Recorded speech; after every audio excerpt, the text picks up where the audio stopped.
When I first started diving, I thought dive torches were the flashlights of the ocean. Flip a switch, light comes on, end of story. Oh, how wrong I was. Fast forward several years, and a small collection of torches later, some awesome, some terrible, and I've learned that picking the right dive torch is way more complex than it seems, and way more important than you think. So today, we're going to cut through the marketing hype and explore what really matters when choosing a dive torch. Whether you're buying your first or upgrading your gear, this guide will help you make smarter decisions that light up your dives, literally. And by the way, I'll be using my own gear for the demos, but I'm not sponsored, and my main focus is to show you examples, and I'm not advocating you buy what I am showing. I'm hoping this to be more of a timeless resource that you can come back to whenever you're on the market for a dive light. Now, let's shine some light on the topic. First of all, be honest. Do you always bring a torch when you dive? I sure didn't in the beginning, but over time I converted to where I really prefer to always have a dive light on me on every dive, even recreationally and during the day. Here's the deal.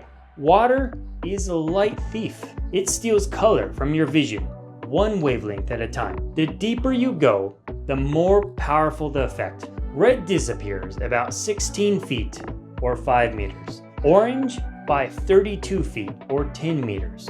Yellow gone by 64 feet or 20 meters. And 100 feet or 30 meters, you're basically living in a blue tinted documentary.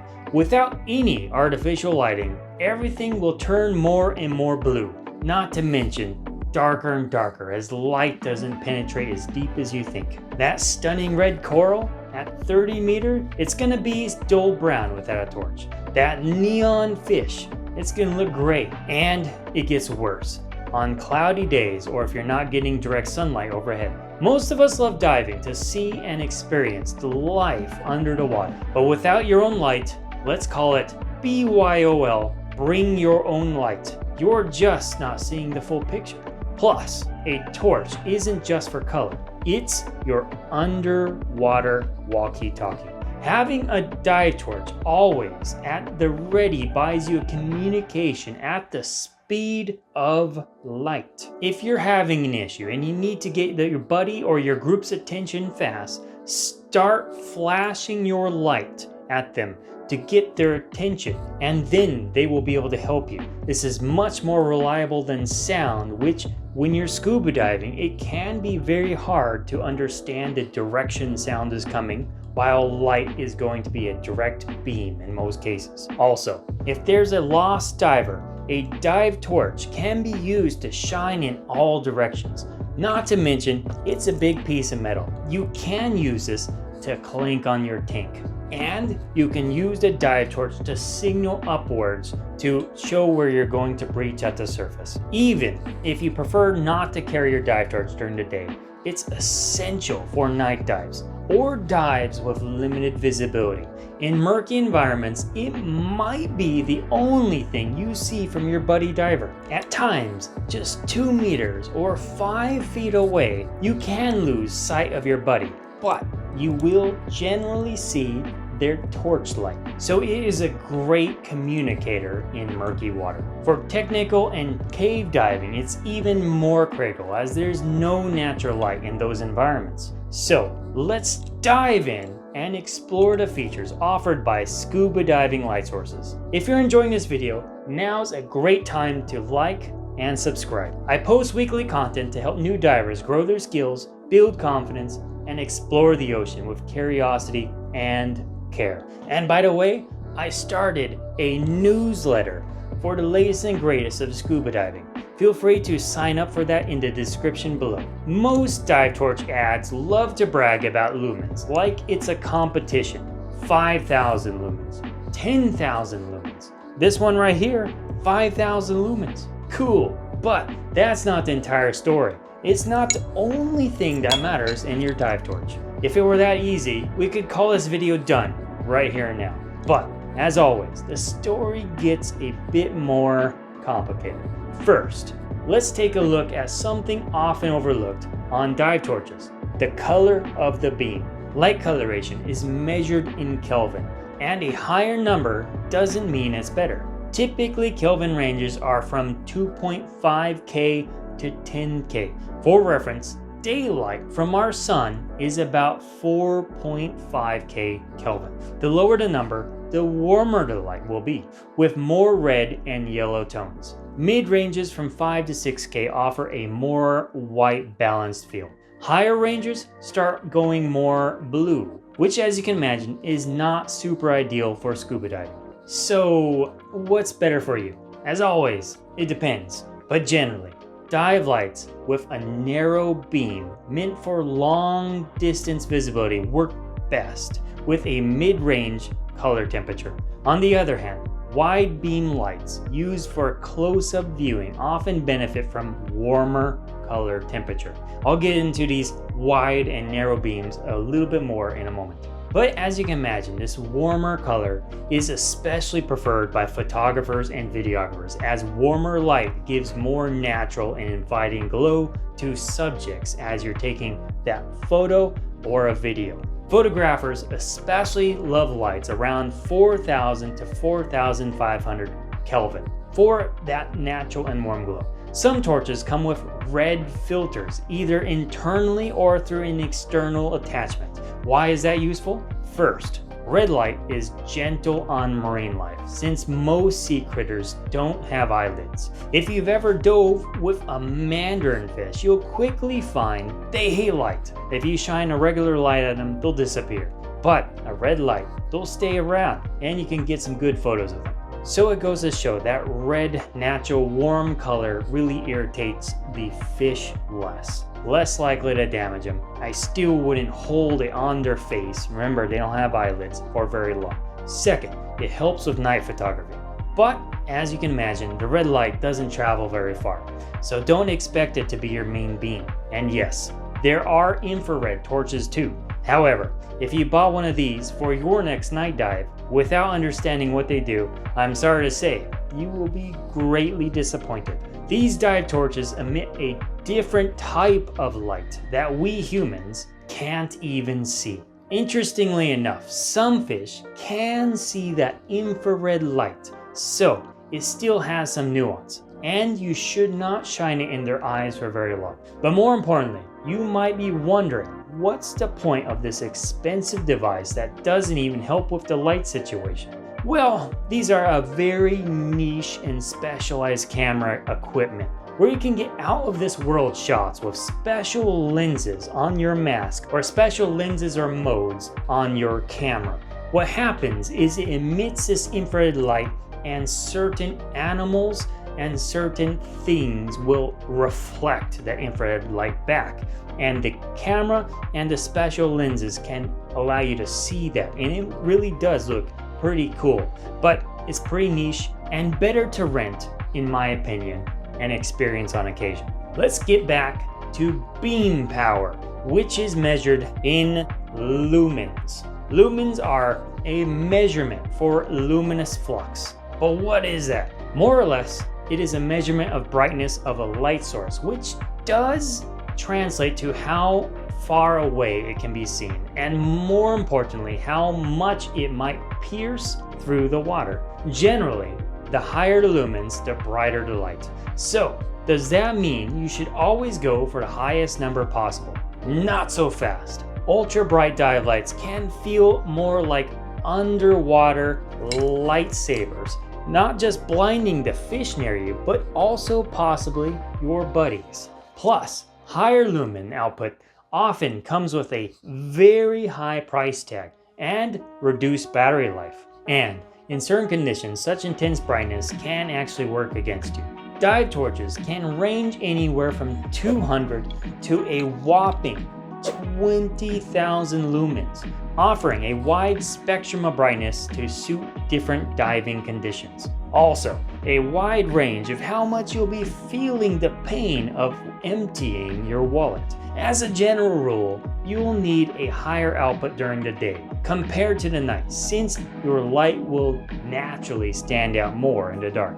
But don't be fooled. brighter isn't always better.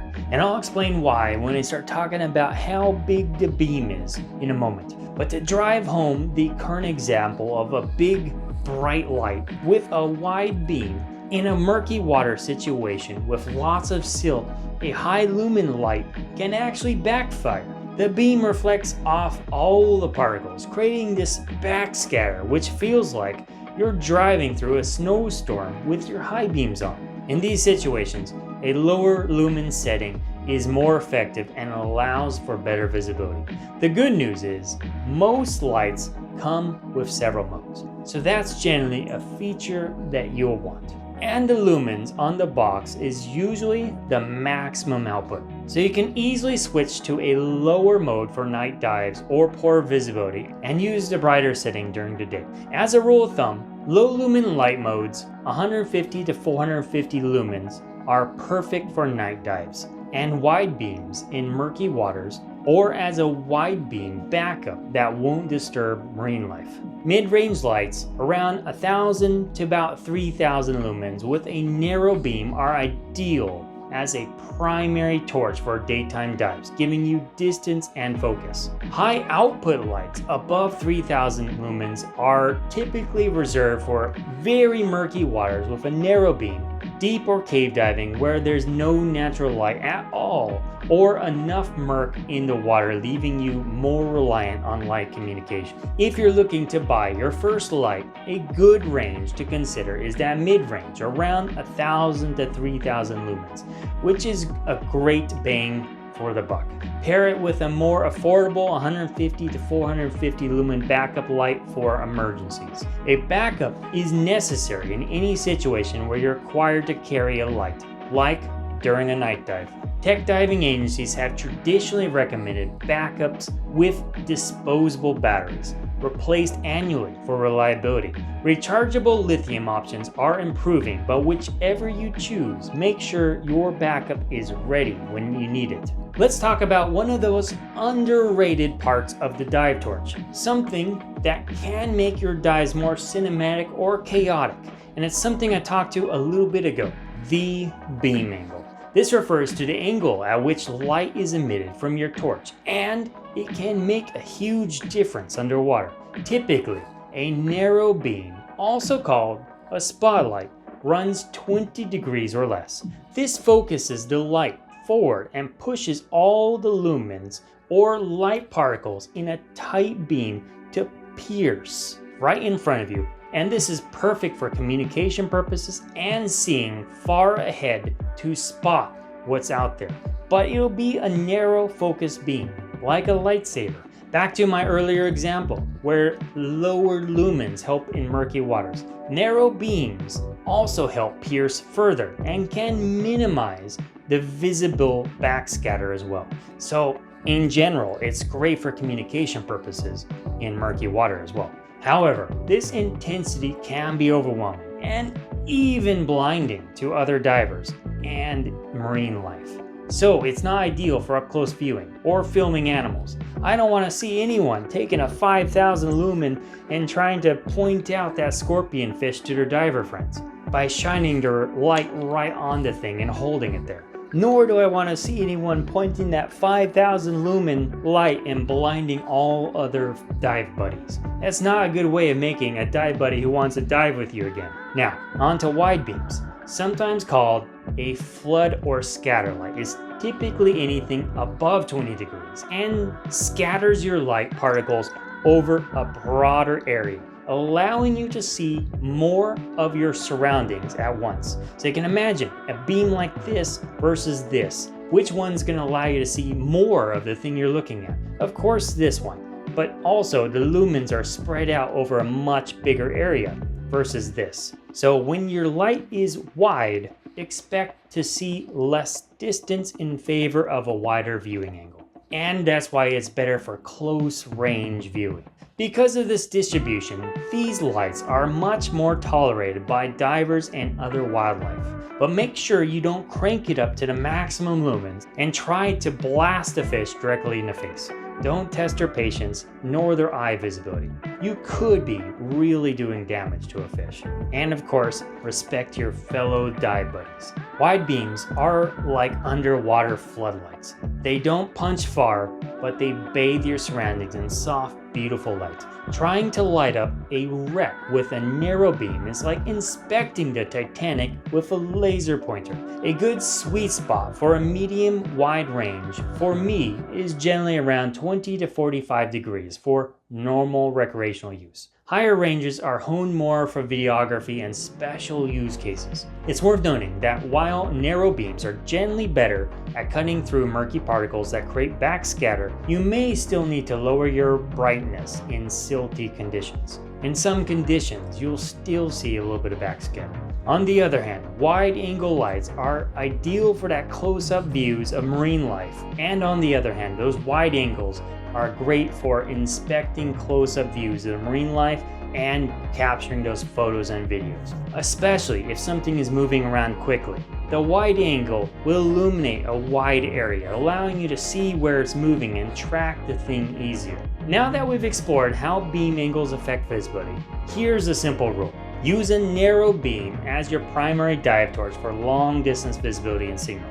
Consider a medium wide beam as your backup light, offering a softer illumination for close range exploration. You can always get your backup out for use situationally, and of course if your primary goes out. If you're filming or shooting photos, a wide beam is the go-to option and is often mounted directly to your camera rig. You can see how less bright this is, but how much bigger the angle is. This is a 1800 lumen at max. Some dive torches also feature adjustable beam angles, allowing to shift between narrow and wide beam modes with a twist or a lever. This versatility can be a great asset for primary lights, letting you adapt to changing dive conditions on the fly. However, keep in mind adjustable torches tend to be more expensive and mechanically complex. And if you watch my videos before, the more complex something is, the more risk of failure it is. But as long as you have a simple and streamlined backup light, then you've got the redundancy you need to stay safe. Let's talk about the tiny powerhouse that makes or breaks your entire dive. And I mentioned earlier, we're coming back to it, the battery. So you're on a night dive, 30 meters or about 100 feet deep, and suddenly your dive torch dies. That's not ideal, but that's exactly why you carry a backup. Let's talk about what we need to consider in terms of reliability and maintenance for dive torches. First, let's talk about batteries. Alkaline batteries start strong and maintain a steady brightness, but they often shut down abruptly without warning. 1 minute you're navigating a swim through and the next total darkness. Also worth mentioning, alkaline batteries can emit a corrosive acid as they age, but can destroy your dive light and anything else it leaks onto.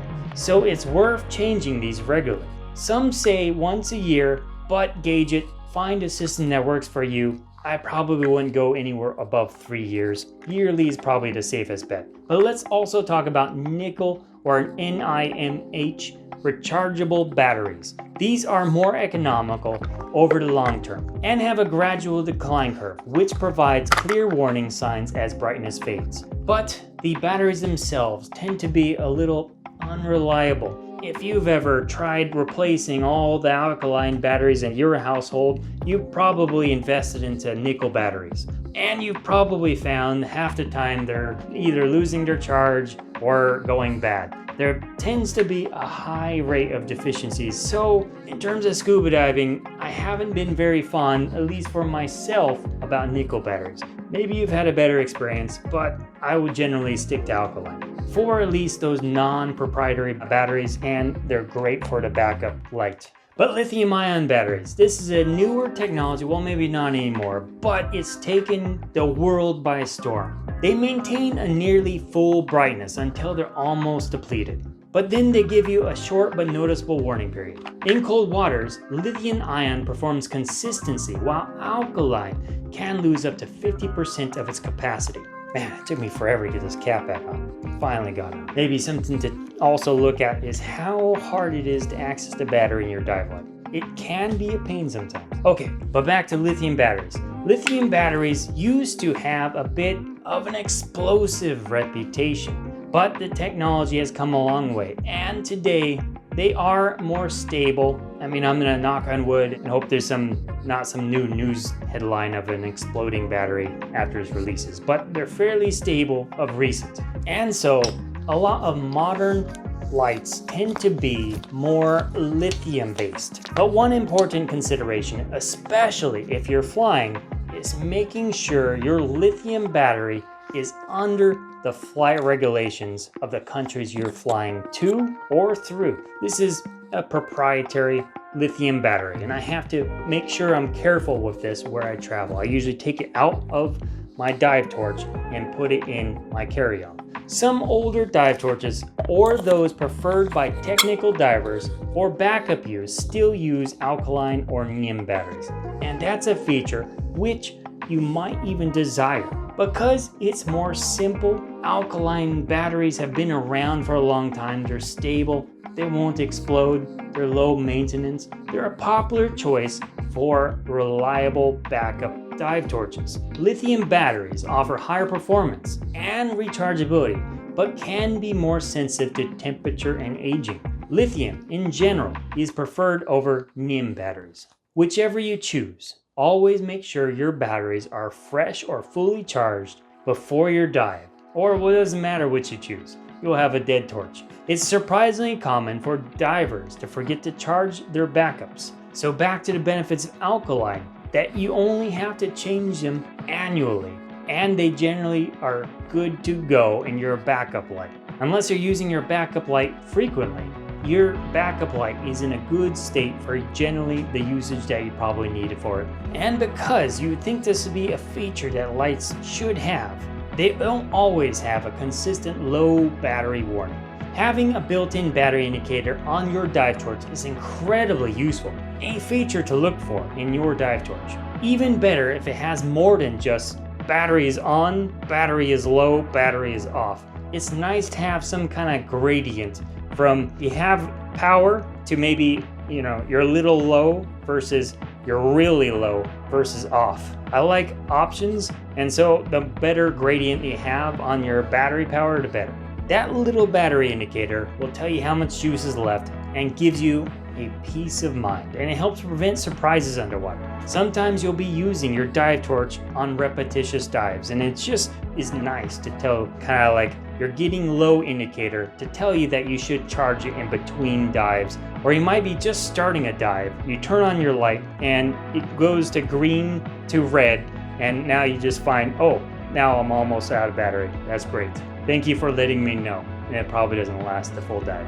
But that's why we keep a backup, right? I generally keep the light on the lowest setting and bump it up only if needed. But that is also important to see how many different modes your light offers and the burn time on each of them, or rather how much time you can have on that mode before your battery goes out. This gives you options and lets you control your lumens on demand. I like my dive torch to be able to last a full day of dives, and that could be up to 4, maybe on rare occasions 5 dives a day, because it's not always possible to charge in between dives. One thing I found annoying on some dive torches is when you turn it on and it starts at the highest setting. This is kind of a pet peeve. Maybe you'll find it a feature that you like.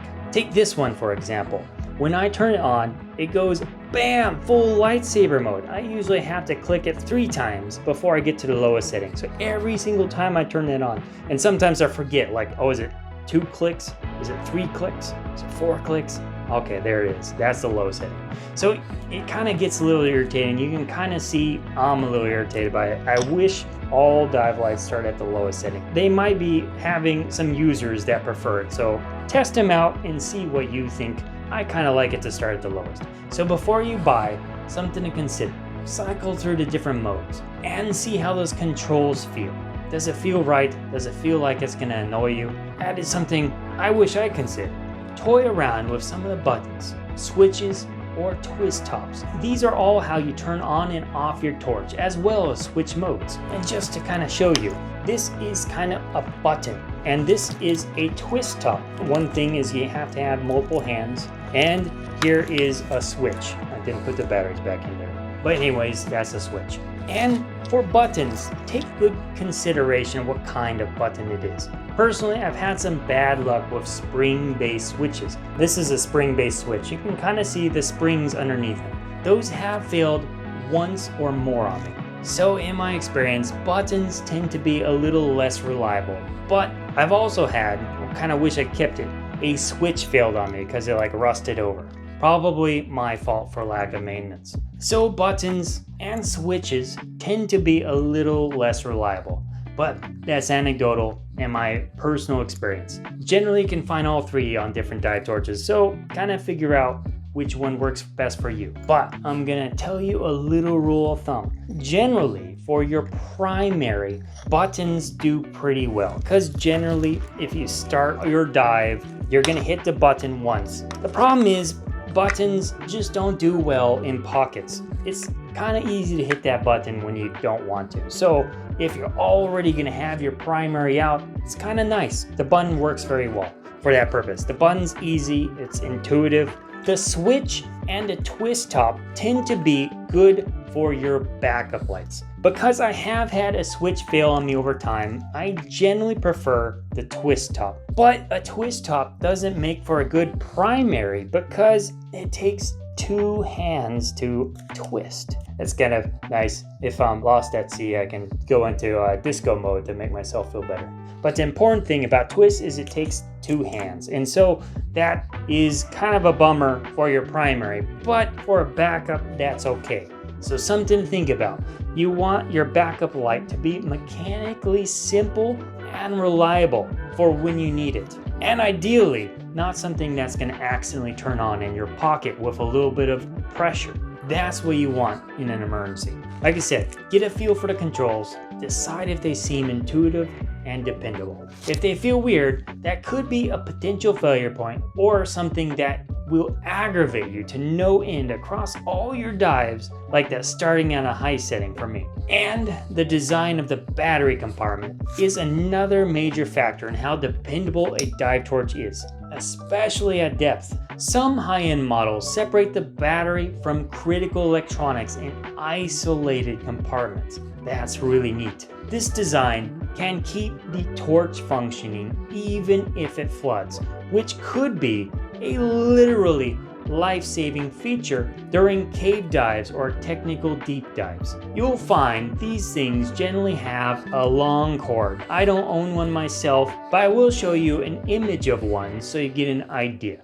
These corded torches, where the head is connected to a larger battery pack that generally sits on your waist, somewhere down over here. And the torch will still fit onto a mount that fits onto your hand. And dealing with that cord efficiently and well takes a little bit of practice and getting used to. But because it has an external battery and both compartments are isolated, it tends to be ultra reliable, exactly what you would want and why it's favored by tech divers and cave divers. However, they're bulky and rather inconvenient for recreational diving. So unless you're going into technical, cave diving, or CCR, where you're really going to be pushing some time and distance on a single dive, these are probably not for you. They do have some very long lasting and high output lumen lights that do fairly well, even though they're not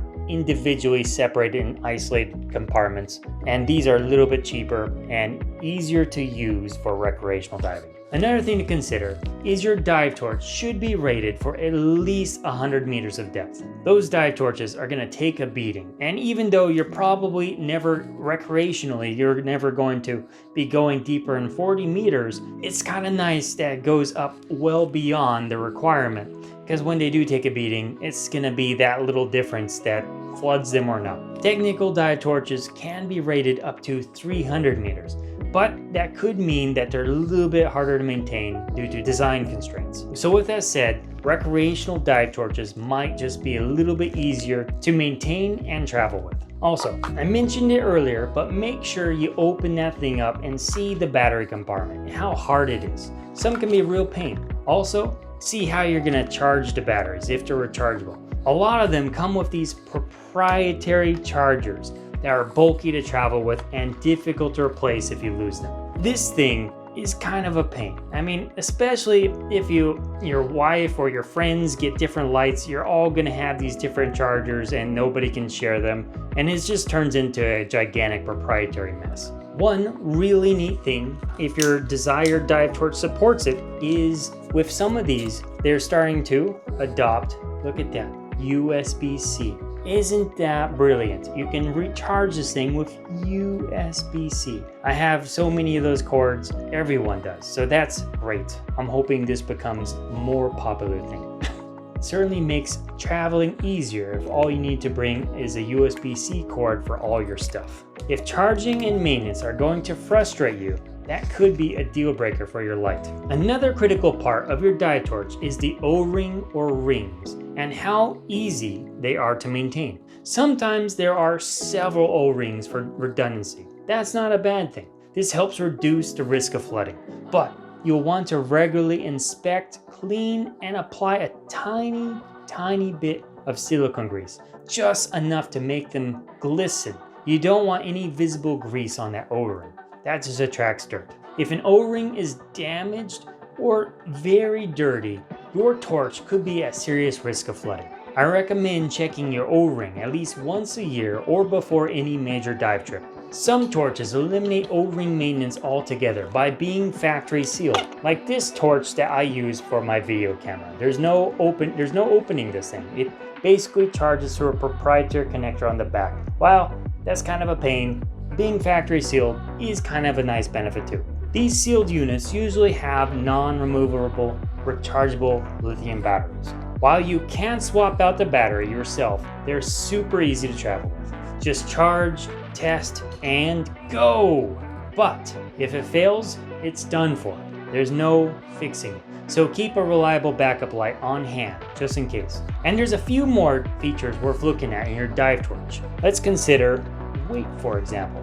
It's not a big factor diving local, but if you're traveling and diving in exotic locations, a lighter torch will help with luggage restrictions, because torches can be pretty heavy, like this thing is a tank, but that also makes it a little bit more robust. It's also worth noting a heavier dive torch will affect your buoyancy characteristics. I noticeably feel that when I wear this torch, it does affect my buoyancy characteristics by making me a little unbalanced. And so I have to, in order to make sure I'm balanced, I need to add something in my pocket on the other side to balance it out. But on the flip side, a lighter light may be significantly more fragile as well, so something to think about. There's always pros and cons, and lights generally do take a beating, so use your best judgment for what the right balance is for you.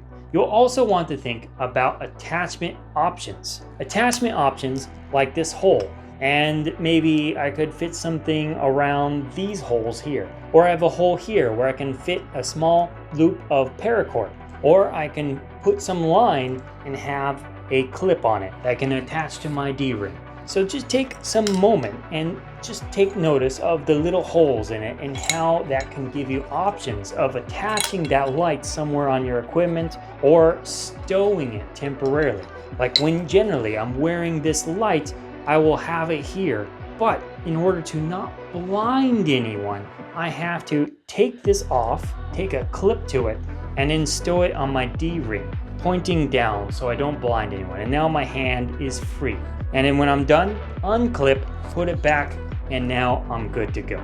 And that gives you options, and that's nice. I prefer my main light to have an attachment point so I can mount it onto what is called a Goodman handle. Goodman handles are rigid handholds that should ideally fit on your hand. So they don't fall off easily and can be quickly removed. They have some adjustment levers on the side so that you can generally fit it to about your hand's size, but generally, especially in cold water, you'll have gloves on, so make sure it fits with your gloves on. These Goodman handles take a little bit of practice to get used to, but it does buy you options, and most importantly, good light practices. As I was mentioning before, it allows you to take on and off your light, and it stays there. I can still use my hand for things, I can clip, unclip, but the thing is, you don't want to blind anything, so generally you take it off, use your hand, and put it back on. And so that Goodman handle buys you options. But what's also important is how you mount your light. It's going to need to have a little screw here. So if your desired dive torch doesn't have that little place for the screw, like so, then you're not going to be able to mount your Goodman handle onto your dive torch. But most more expensive lights will have that, but just something to watch out for if you want to have a Goodman handle. There are also cheaper fabric-based wrist mounts, but these are often not easy to take on and off. But on the flip side, won't accidentally fall off either. Generally, you'll have to kind of set it. So if you're trying on the dive, if you want to free up your hand, you're gonna have to kind of unvelcro this thing and put it back on. It takes a little bit of time. It's not impossible. You can do that, but you can kind of see that is much bigger pain to take on and off than the Goodman handle. But of course, it also doesn't pull off, so it's much more secure. So that's a pro and a con. I'd say try both out in a dive shop, ask about them, and see which one works better for you. For me to take it off, I would have to do, of course, each wrist mount might be a little bit differently, but of course you can kind of see how long it takes me to take this thing off. It's not as easy. So I finally got this off. I can now stow it if I wanted to. While this one, bam, it's so much easier. It's not even the same league. So it's just what you want to optimize more. But of course, also, if I'm not paying attention, I could potentially point this thing down and it could fall off my hand. Not likely, but it could happen. And I would be very sad to lose my expensive dive light. And another thing to mention about Goodman handles, because I wish I would have watched some video like this or found this information out before I bought them, is make sure you pay attention to the size. You can kind of see the difference of these sizes. You want to make sure you find a size that fits your hand well. So before you buy this thing, put your hand in there and see how much extra space there is. This has a considerable amount of extra space. I will never have a glove this big. It's not great, especially if you have a heavy dive torch there. While something like this, you can kind of see the gap is much smaller, and that's more reasonable for fitting my glove through. So whichever you choose, it's gonna be down to personal preference in what kind of diving you're doing. I can say Goodman handles tend to be more popular of tech and cave diving, but recreationally, you can choose your option. Because I've already kind of ripped off the Band-Aid and got used to them, and now I kind of like them. I do prefer the Goodman handle for myself. But whichever you choose, having hands-free lighting is a total game changer underwater. If you're still holding your dive torch like this, well, these are gonna change your world. One option for your backup light is this wrist mount. It's a soft wrist mount that you can put a double ender on and basically attach it to something in your pocket and keep your backup light secure. You can wrap it while stowed like this, and when you take it out, you just unwrap and put it on your wrist and good to go for using your light. Of course, it's a backup light, so maybe you might have to use it by hand in an emergency. But one cool thing that I've seen people do, and I picked up myself, is instead of putting it on your wrist, you can take the clip and clip it onto your BCD D-ring like this. Just let it hang off and down. Maybe it might be good to trim up the distance a little bit, but now whenever you need a dive torch, it's automatically facing down, so you're not gonna blind anyone accidentally. And if you need your torch, you can just grab it and point in the direction you need it and let go, and it won't drop because it's clipped to your BCD. That's pretty cool, and that's neat, especially for your backup dive torch. And by the way, some dive torches have a built-in SOS mode that flashes like Morse code, which basically means I need help to anyone nearby. But honestly, if you're on the surface and someone can see your torch, just panic flashing your torch like an underwater disco ball probably sends the right message, loud and clear. So I categorize this feature as kind of unnecessary, but let me know if you agree. Wow, we've covered a lot on dive torches. Beam angles, battery types, depth ratings, mount options, and even emergency features. Hopefully, you now feel confident navigating the world of dive torches. As a baseline, look for a good primary light between 1000 and 3000 lumens with multiple modes, a battery indicator, and at least a solid 3 to 4 hours of burn time at the lowest setting. Having a more powerful light isn't always necessarily a bad thing if you can afford it, but they do ramp up in cost quickly. So maybe you don't have to get an expensive dive torch for your first one. Keep that expense for down the road. I did splurge and get some more beefy lumen lights to pierce through the waters where I live in Seattle, and I haven't looked back. But these don't need to be your first lights. You can certainly enjoy diving between that 1 to 3K range. For a backup, keep it simple and focus on reliability. There's going to be different features you want in a main light versus a backup light. And of course, you want your backup to be fairly cheap and easy to maintain. If dive lights feel complex, just wait until you tackle regulators, your life support system underwater. Click here to learn how to choose, set up, and trust your regulator on every dive. Because at the end of the day, a dive torch isn't just a tool, it's how we see the reef in full color. It's how we stay safe, communicate, and experience the magic of the underwater world at its full brightness. The more you know, the more you'll love and protect the ocean. Until next time.